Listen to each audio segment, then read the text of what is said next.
So, so we're going to go ahead and resume our speaker series for tonight, which is part 2 of a 4-part speaker series. And to finish the night, we're going to have Dan, a professor of environmental studies at Cal State Channel Islands. He's got a fan base here.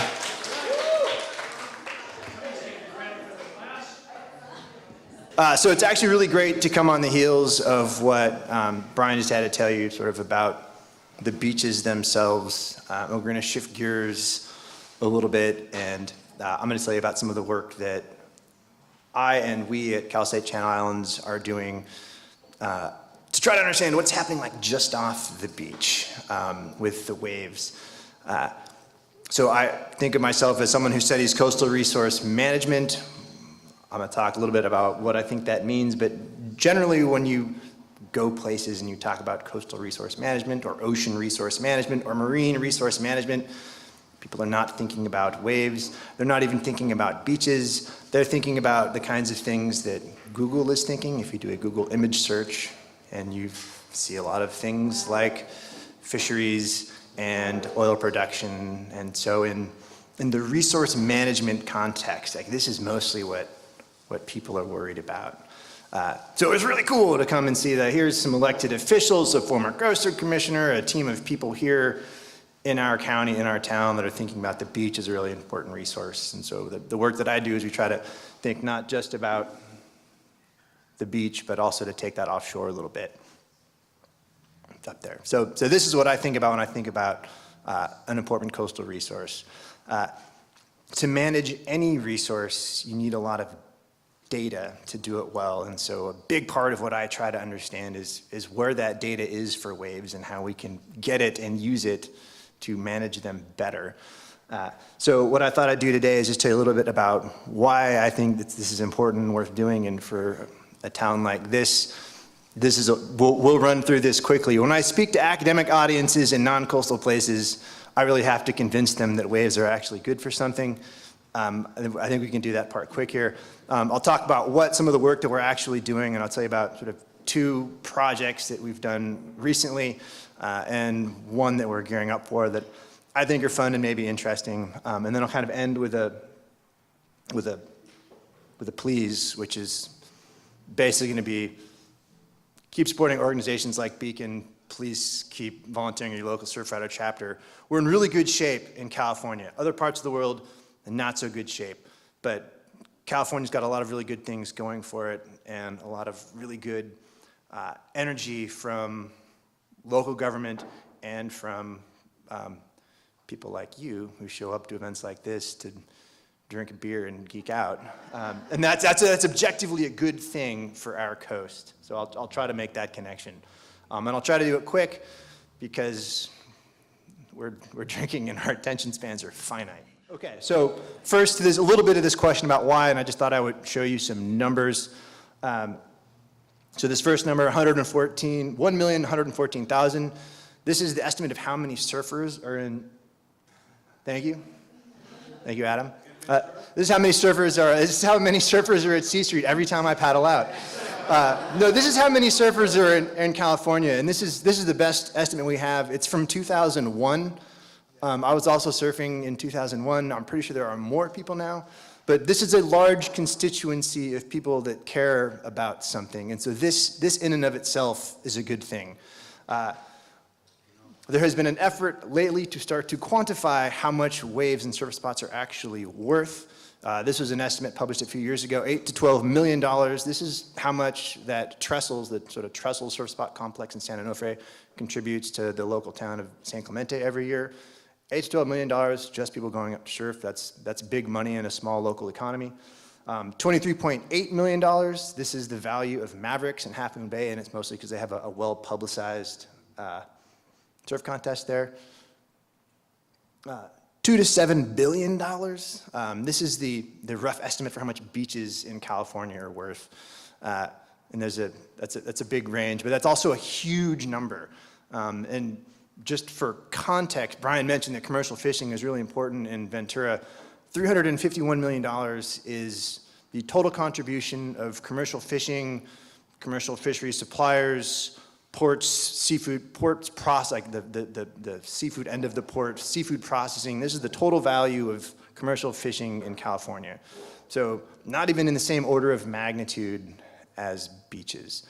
I'd argue that waves are an important part of beaches, so they all fit together. So that's what those numbers are.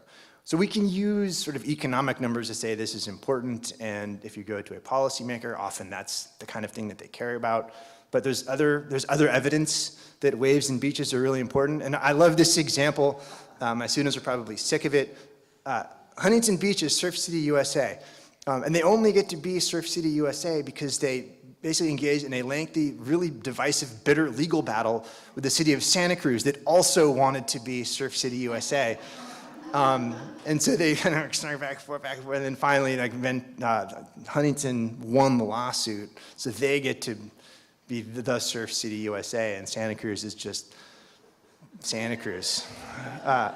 So clearly, Huntington Beach cared enough about its image as a surf city that they're willing to pay out of city coffers to engage in this legal battle. But we also care about waves and beaches because they're deeply important to us. Like, sure, maybe it's fun and it's recreational, but it's also a really powerful connection with the ocean, with nature, with the environment. It's fun. It's important for families, for communities. It can span generations. This is a big thing in a place like California.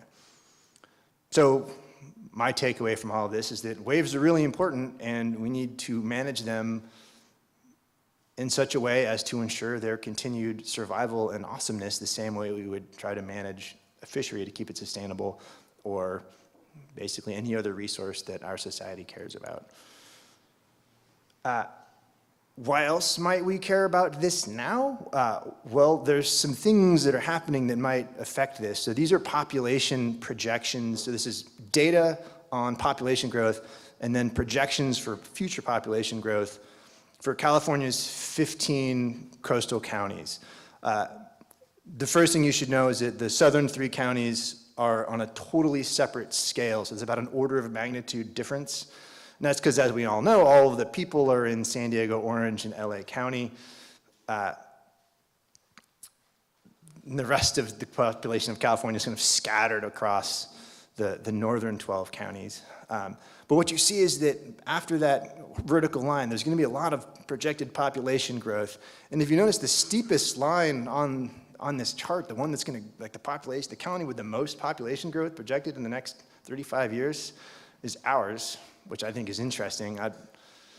Brian is shaking his head. So it'll be interesting to see where we put all these people, but they're going to have an impact on how we do things in this coast. We have to put them somewhere. One other just a fun fact you can take away, you can put it in, my students, they get a miscellaneous fact bin for their brain, and you guys can have one also. So 15 coastal counties in California, 1 out of every 15 Americans lives in these 15 coastal counties. So we're talking about a shit ton of people. Can I say that? That's a technical unit of measurement from North Carolina, and it means a lot of something. So the other reason we care, and it's silly showing you these pictures because we've got such a great overview from Brian before me, we have a huge, tremendous capacity to have an impact on not just the shape of our coastline and on our beaches, but also on the waves that are so deeply interconnected with them. Most of us in this room probably weren't surfing in California in the 30s and 40s, but this is a surf spot in Dana Point called Killer Dana right here in the Cove, and it was renowned in kind of the golden age of California. It was one of the best, most consistent, amazing surf spots in California. And in 1966, the Army Corps of Engineers turned Dana Cove into Dana Point Harbor and destroyed this wave. It is permanently, irrevocably gone, and we're never going to get it back. On the other hand, we now have lots of slips for boats, and there was maybe a net positive depending who you asked, but if you were the crew of California surfers in the 30s, 40s, and 50s, this was significant for you, and it was significant in a bad way. So the point is that we can have an impact. It's not always good. we need to do something differently if we want to think about how to manage these resources, these wave resources, for the future. So now we're going to kind of get even kind of like geekier. So we're going to talk a little bit about some of the work that we've been doing to try to understand this issue, how to collect data about this resource, and how to use it to try to answer some basic questions. And so I'll just give you 2 examples of some projects that we've worked on to try to think about waves as resources and how we manage them. So I'll just start. This is a quote I like from Mark Twain, so I'm just going to turn and read it. Do not tell fish stories where people know you, particularly don't tell them where they know fish. So the idea is that fishermen, you go and talk to fishermen, they typically know a lot about fish. And you can say the same thing about surfers. And this is a quote from Ricky Grigg, who was one of my professors in oceanography in grad school. He was sort of the first surfer that got serious about education in the 60s, and he went and got a degrees from Stanford and Scripps, and he was a professor at the University of Hawaii. And he basically says, to surf, you have to know the ocean, not in a technical way, but you have to know it intuitively. Many surfers are magical oceanographers. So in the same way that once upon a time, the people who tried to manage fisheries, so we didn't screw them up, realized that, well, one of the best sources of data on the fisheries are the fishermen. We realized that maybe one of the best sources of data on the waves are the surfers. And so we thought if we could collect some data from surfers about the waves, we could maybe use that to answer some questions about how we could manage these resources better. And so the first question that we thought we'd try to tackle with this is one that a lot of surfers are really interested in and concerned about, is what is sea level rise and other climate change impacts going to have on our waves. So as an example, sea level is projected to rise not an insignificant amount in California by the end of this century. Any surfer will tell you that waves are very sensitive to the level of the tide. Sea level rise is just superimposing more water on top of the tides that we already experience. It's going to have an impact. What is that going to look like? So we created this little enterprise called Science for Surfing, and we went around collecting information from surfers. We surveyed thousands of surfers all around the world and a ton in California. And when I told academics how many surfers were taking this survey, they didn't believe. They said, well, how much are you paying them to spend 25 or 30 minutes entering all this data into the survey? And I said, well, I know the surfers just kind of like to talk about this stuff. And so we got really great feedback in this survey. And we used this survey to develop some projections, using the data from the survey, develop some projections about how sea level rise might affect waves in California. So this is county aggregated data for the impacts of sea level rise on wave quality in California counties. And pretty much what the pie charts show is the proportion of waves that we sort of ranked as endangered or threatened by sea level rise by county. Ventura not as in as bad a shape as Santa Cruz, but roughly 1/3 of the surf spots in California we think are at some risk of drowning and disappearing directly as a result of sea level rise by the end of this century. So that's kind of sobering, and we'll come back to that. And just to know, there's some recent sea level rise data that were published. This is some data from a quote from NASA that if the rate of ocean rise continues to change at this pace, sea level will rise 2/3 of a meter by 2100, enough to cause significant problems for coastal cities. The $100 billion worth of coastal infrastructure and private property in California that will then be underwater. But this is almost certainly a conservative estimate. And to estimate the 1/3 of surf spots drowned in California, we use an even more conservative estimate than this. So it is going to be a big impact. And it's not just sea level rise, there's all of these other sort of myriad factors, impacts that climate change is going to have on our coasts. And all of these things have the ability to affect waves in some way. But they also have a huge ability to affect coastlines. So everything that Brian was saying earlier about there are natural ways that we can choose to respond to these threats on our coast, and there are less natural ways. The natural ways might make the difference for us. So the kind of the takeaway is that the wavescape, not the seascape or the landscape, but the wavescape, the way the waves are distributed, their quality, where they're good, when they're not, the wavescape in California is gonna change as a result of climate change. The details depend specifically on exactly where you live and exactly how you're managing your coastline and your town. We're in pretty good shape in California in general in terms of how we manage our coast. But just prepare yourselves, the wavescape is going to change, but the sort of the perspective to have is that it has always been changing. And one of the reasons that we know that this is true is that if you went back in time, got on the Wayback Machine and you went back 20,000 years to the last ice age, sea level was a couple hundred feet lower. And we weren't here, the indigenous first Northern Americans, they hadn't come across the land bridge yet. No one was here 20,000 years ago to enjoy the beaches, but I'm pretty sure we can safely say that, oh, no PowerPoint, no pointer, sorry. If you look, the light color surrounding the current shoreline is roughly the location of the shoreline 18 or 20,000 years ago, when all of the water in the ocean, well, when that much water in the ocean was trapped in the ice caps. Sea level was lower. The Channel Islands that we see off the coast were the Channel Island. And there were certainly beaches all up and down the California coast. And, wasn't here, there were probably waves, there were probably some really great waves. We weren't here, but we know that if we don't mess around with this system, if we let this system, this coastal system, evolve naturally as sea level rises hundreds of feet, we'll still have beaches and waves. And how do we know that? Because today, we have beaches and waves, and sea level has risen literally hundreds of feet. So the takeaway is that if we let the shoreline do its thing, it will continue to provide us with these resources that we really care about. And if we meddle, there could be troubles. So what we do matters. When Brian made this point, I'll make it again. We're in really good shape in California. We have a coastal agency that is implementing a really great law, the Coastal Act. We're in good shape in California. So I'm not actually too worried about California, but most other places in the world where there's great waves don't have the Coastal Act, they don't have the Coastal Commission, they might be in a pickle. Okay, so what else? Let me just tell you sort of one more project. So now we have some information about waves are really important. These are resources we need to care about. What are we going to do about it next?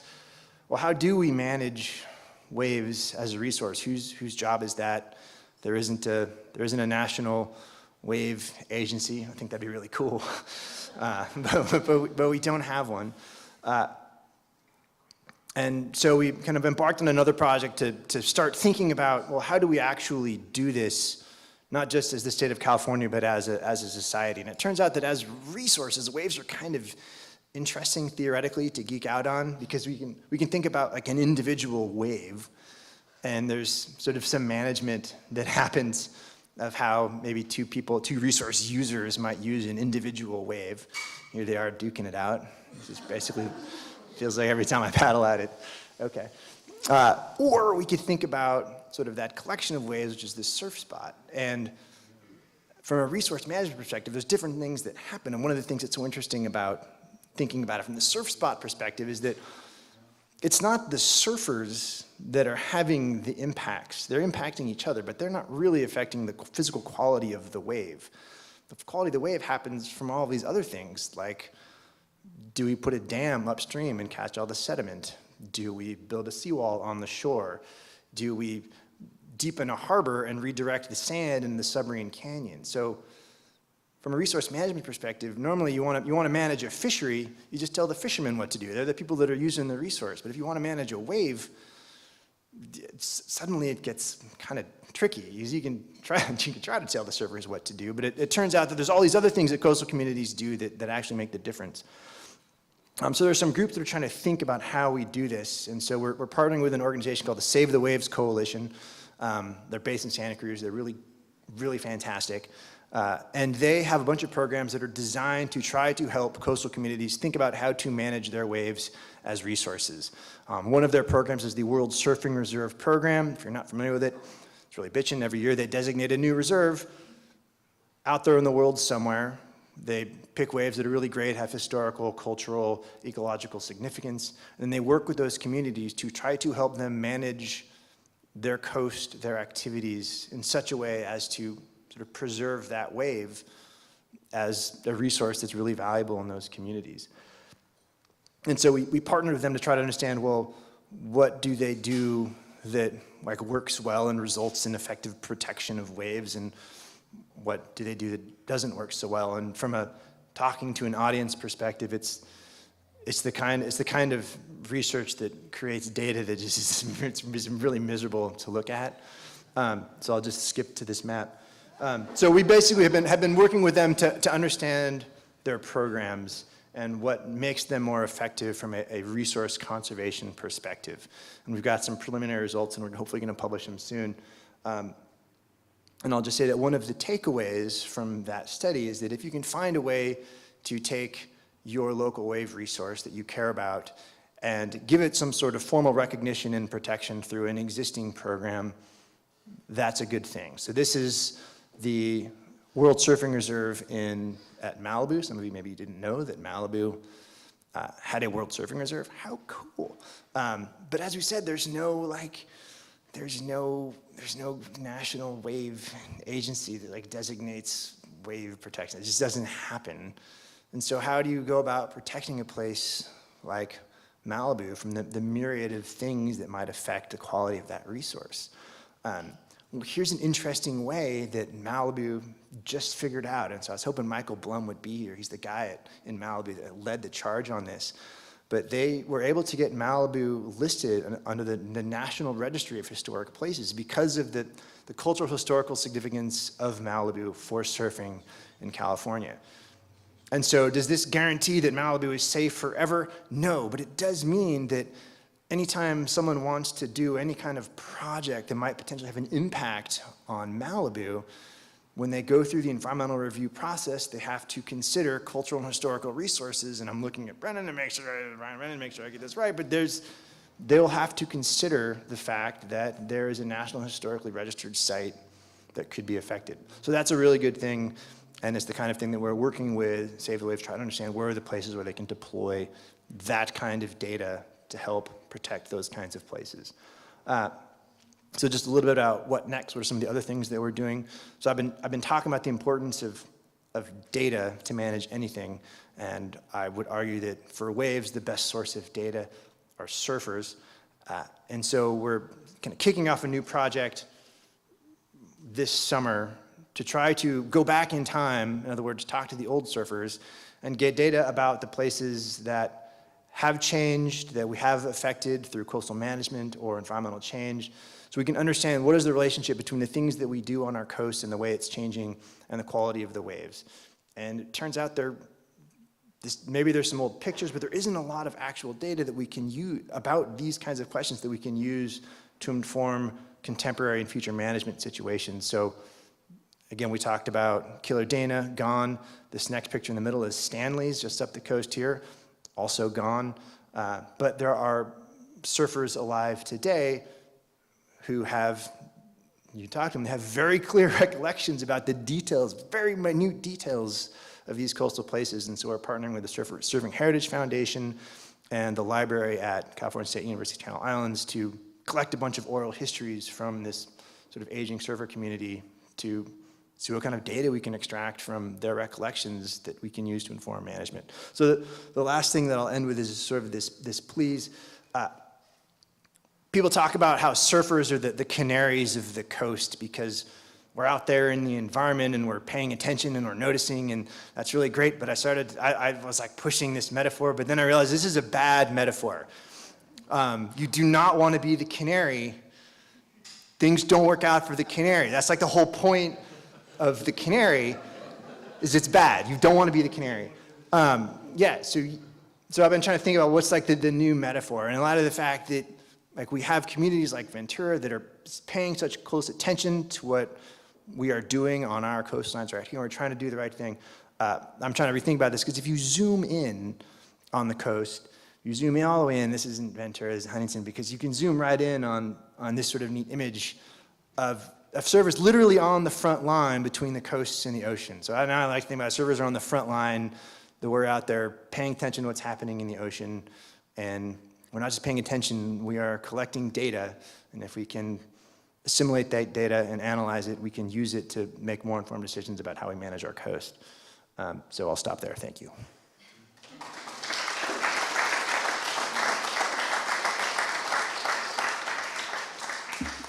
And I'd be happy to take your questions. And maybe, Brian, you can come up and we could just have questions. Is that the plan, John? Yeah. Q&A? We're leashless, we can do whatever we want. Sorry about that. I do want to mention one thing that I didn't mention earlier because I was nervous, but I've had a beer, so I'm no longer nervous. We are tonight amongst giants, legends. Brian, former mayor of Ventura, founder of Surfrider. In Surfrider, Ventura chapter is incidentally one of the reasons why we have testing of the beaches. It's the reason why when you see that sign when you want to go surf Rincon, it says the beach is closed because water is contaminated. It's not because, like I thought as a kid, some surfers just want the wave to themselves. It's because it truly is polluted. And so a lot of things that Surfrider has been able to accomplish is built on his shoulders.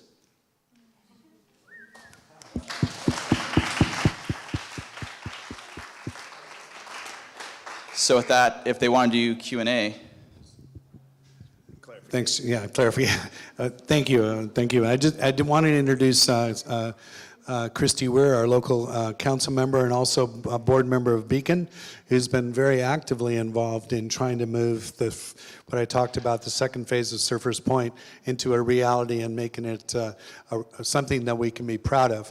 I did want to say that when you look up, there's very few we'll call them projects, but basically on the coast of California, not just in California, across the country, that have actually taken something like Surfers Point and created the living shoreline and stepped back from the ocean and tried to reinstitute what was there naturally so that system could work. If you look in the Coastal Commission's guidelines, Surfers Point is recommended. It's President Obama's coastal resiliency and sea level rise challenges. Surfer Point is there courtesy of former board member of Beacon, Salud Carbajal, who's now a congressman in Santa Barbara. But that got interjected into the national arena, which we always said that it could be a demonstration project that people could roll out somewhere else. So that's, I wanted to say Beacon was the first organization to recognize early on in 1998 of taking down Matilaha Dam and what effect it would have on our beaches here. But I don't want to take any more time. I think Dan's presentation was incredible. I did want to ask him, he said we were in pretty good shape here in Ventura County, and I guess wanting to know if, what beaches do you think we might lose if we have the 28, the sea level rise we're talking about? So as you probably gathered, Brian has been in this town for a long time. I got here in August, so I'd be happy to turn that one right back around. Well, I guess certainly, certainly what I think comes to mind is certainly I think when I was surfing shorter boards and when I was surfing a lot more earlier on, there seemed to be a lot more beach breaks than there certainly are now. And a lot of that is probably the sand not having places to, but it just seemed like that whole stretch around the Rincon Parkway, you know, if it wasn't, not that it was generally crowded at Surfers Point, at C Street, but you could always, if you wanted to sort of, if you wanted to holler a wave, you could certainly go up to along the Rincon. And even on some of the bigger days now and some of those times, I just don't see those kind of, the A-frames you used to see at different places, which, by the way, helps spread out those 1,142,000 surfers that are possibly, those numbers have obviously gone up. So when you look at losing the quality of a wave, you're also looking at pushing more people into smaller spaces. And the question is, both for safety, And I think certainly just for wave quality or just for the experience are we going to be able to have the same thing? You know, I mean, everybody wants to catch a wave at Rincon by themselves. Well, you probably could if it's 4 in the morning and you've got a headlight on but generally speaking, you know, we're going to have to, and I think most of us have gotten pretty comfortable with riding 3 to 4 to a wave. Of course, Mike Smith, God rest his soul, was the mayor of C Street, and nobody could ride his waves, but get on his wave. But generally speaking, most of us have not only becoming forgiving, but recognizing that's going to be sort of the future of surfing, is how do you work with more people around you than the classic day that we all envision about paddling out, there's nobody else in the ocean. Yeah, Jim. I would anticipate that you're going to be losing a lot of your point breaks because you have a hard rocky bottom, and everyone knows that most point breaks aren't so great at high tide. So, you know, C Street, Rincon, Hammonds, you know, most all the surf breaks up at the ranch, a lot of them. And along those lines, I think that the estimate in terms of endangered surf spots in Santa Barbara County anyway, I think is seriously underestimated. Yeah. I think that most of those are underestimates also, especially if the ice caps fail and sea level goes up 200 feet, and then we're all basically. Cassie, I saw you had a question. You've been taking notes, which is alarming. Yikes.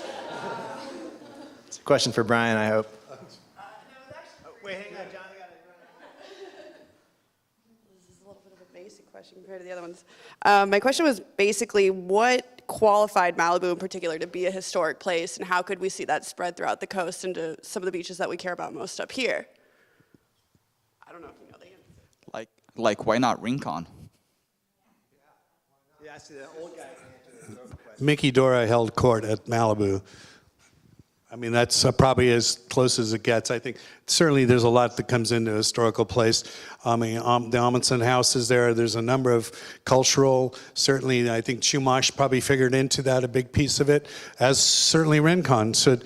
And I would say there was a movement a few years ago to work on Rincon becoming a spot. And I actually wrote a letter when I was on the Coastal Commission to support it. I don't know where it ended up. But I think certainly as a Native American habitat, I think certainly as cultural, certainly brought into that would be the, you know, Gidget surfs Malibu. I mean, the whole thing, that counterculture. I mean, I hate to even mention those two words in the same paragraph, Gidget and the Chumash, but I mean, somehow that's sort of what, it's not just, I would say, Native American historical fact, but certainly maybe the culture of moving forward in the times, I think, is a big piece of how it gets evaluated.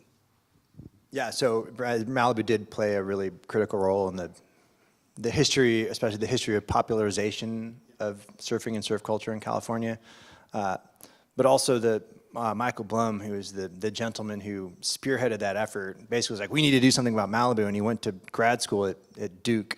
They have an environmental management program, and his master's thesis was, what are the tools that we have in our toolbox to protect a place like Malibu? And he hit upon this historical designation. And the thing that he's thinking about now that I think is so exciting is there is precedent for sort of series of connected historical sites. So anyone that's ever been to our local mission knows that it is one of many missions up and down the coast of California. And so I am now excited about the notion of a network of historical surf spots up and down the coast, because Malibu is really important, but it's certainly not the only important surfing site in California. There are many others, so it'd be neat to see that idea expanded upon. Jim got asked questions, so I'm gonna run it all the way back to Emily in the very back. Thank you. Hi. As citizens, what can we do to protect waves? You talk about like waves as cultural resources, but we can look at beaches and do trash cleanups and all these cool things to protect the beach, but I don't really know how I could protect a wave. Catch.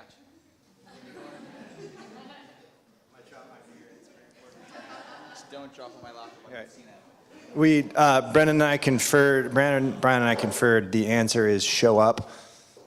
And any process in this state that might conceivably have an impact on the coast will go through a number of steps of review that are open and accessible to the public. And if you show up and engage and make your voices, and the data that you have in your brains about our coast, make them heard, that can absolutely have a very real impact, and it has in the past. And I would only add, having former mayor and council member Weir with us too, is a lot starts on the local level. I mean, obviously it moves, the local council is the one that's certainly the local coastal commission to some degree. Everything that goes in front of the council within the coastal zone is appealable to the coastal commission, and certainly that's usually where it starts, and it usually starts with that in mind. So obviously being plugged into some of those things. But you say, as a local citizen, one of the things that we think we'd start talking about the loss of surf spots. We haven't talked about you know, the opportunity to perhaps look at, is there a way of ever, I honestly don't think there is, the quality of it, but is there a way of producing a wave artificially that could perhaps, if we lose these through natural attrition, not because we filled in the Rincon and bought it up and put 3 hotels there, but maybe if we lost that quality of the wave, would there be an opportunity perhaps to look at an artificial reef? And I will say, again, Beacon's been had, in 2004, we were granted through the Corps of Engineers an opportunity to put an artificial reef in up at where the oil pier site is, where he alluded, where Stanley's, that wave you saw up there, they had Stanley's, was to look at putting an artificial reef in.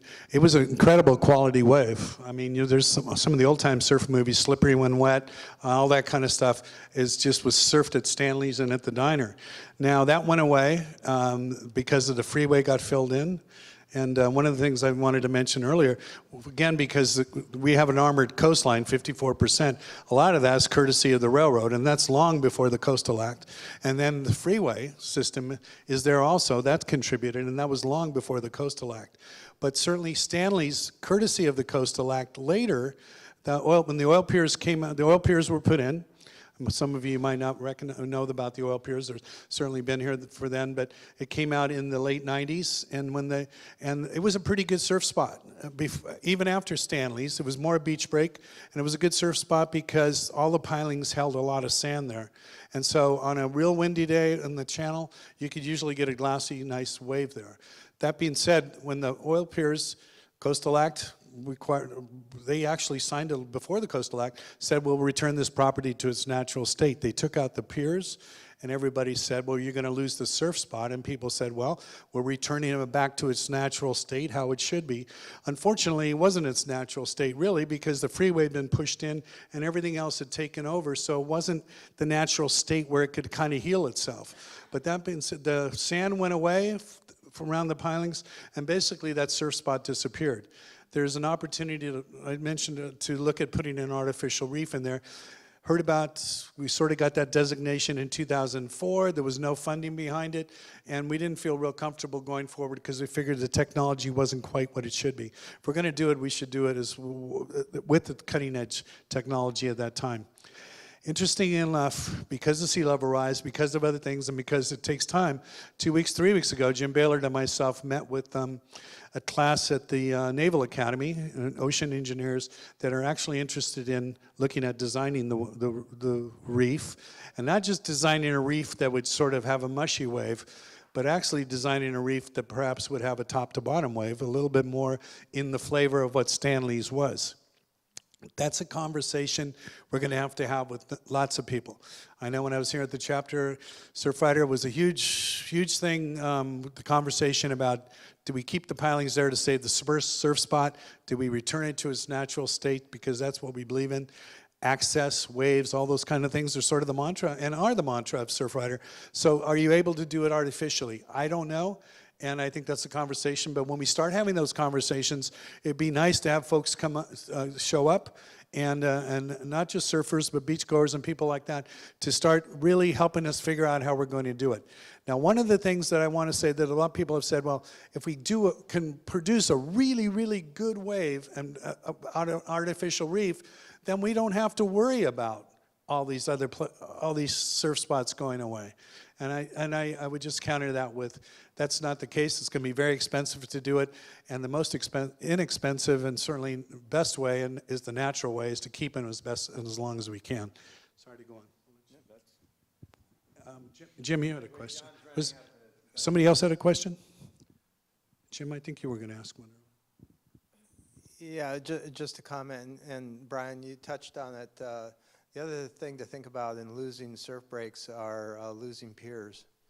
You know, Oil Piers was one. I'd also mention Carpinteria Pier is right at the mouth of Carpinteria Creek, and it had really good summer waves, much better than Oil Piers ever did. And so those piers hold a sand structure in place, and when you take the pier down, that disappears, and a lot of times you lose your surf. Sounds like he's a candidate for your oral history on surf spots. By the way, that John probably knows, because you probably heard about it in the old days. It wasn't quite your time, but there was a time when certainly it's going to be challenging to start talking about some of these surf spots. But everywhere is known in this day and age, so there's no real secret spots in California with that many surfers. So really getting folks to, again, talk about it and come forward and get the documented history, so you have data that says it's like the prescriptive easement over a piece of property that never had a fence on it for 40 to 50 years, and that's how we all got to the beach and never posted a sign, and then all of a sudden the sign goes up and they say, by the way, this beach is closed, or this property's closed, we're going to build on it and you got to go around. Well, okay, you've got your property rights, but still we also have a prescriptive easement right. So maybe there's some of that to some of the surf spots, and that's where that oral history is very important and would come into play. I hope all my land use students are nodding right now. Prescriptive easements, right? Go team, that's what I'm talking about. Other questions, or do you want to get back to your beers? It's cool.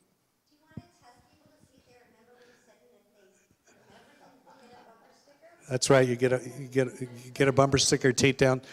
You know, that's, well, I think we're. Yeah, and certainly I would just say, you know, organizations like Surfrider, Save the Wave Alliance, it's not just about sending a check, it's about showing up at hearings and things like that when you can and where you can, as you alluded to earlier. So just want to say thank you to Leashless for this great opportunity, and want to thank you all for coming out, drinking beer, and talking beach science. Thanks, everybody. Thanks, John. A night amongst giants. So we can't do this without all of your participation, both showing up, spreading the word, keeping that passion. We always take care of that which we love. So if we just make sure others love our coastline, our playground as much as we do, we'll be in good shoes. This is all going to be put on YouTube, so if you kind of slept through part of this, students typically do, or I don't know, just focus on the beer, you'll be able to see this later on. Next week we have another Night of Giants, a legend amongst Surfrider. We'll be talking about taking down Matilahaw Dam, phase 2 of the Man's Retreat. We'll also have another professor from Cal State Channel Islands.